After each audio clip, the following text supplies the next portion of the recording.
Le 22 juin, De Gaulle dénonce fermement les termes de l'armistice qui vient d'être signé le jour même par le gouvernement de Pétain. Cette attitude lui vaut d'être condamné à mort par contumace et pour haute trahison par le nouveau régime au pouvoir. Le 28 juin, Churchill intronise De Gaulle comme chef des Français libres. Le 7 août, dans le cadre de l'accord des Shakers, le gouvernement britannique reconnaît le gouvernement de Gaulle comme le gouvernement officiel de la France, comme un allié, et s'engage à redonner à la France l'intégralité de son territoire et de sa grandeur après la guerre. Le 27 octobre 1940, ce gouvernement en exil prend le nom de Conseil de défense de l'Empire lors de la conférence de Brazzaville. Il repose en partie sur les colonies qui ont rallié De Gaulle, à savoir l'essentiel de l'Afrique équatoriale française, les établissements indiens et de l'Océanie et la Nouvelle-Calédonie. Reconnu officiellement par les Britanniques et les Soviétiques en 1941, le gouvernement prend le nom de Conseil national français, puis en 1943, après la fusion avec les forces du général Giraud,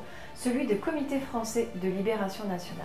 À partir de cet instant, la quasi-totalité des colonies françaises, à l'exception de l'Indochine, ont basculé du côté de Gaulle. Alger devient alors la capitale provisoire de la France, après le débarquement allié en Afrique du Nord.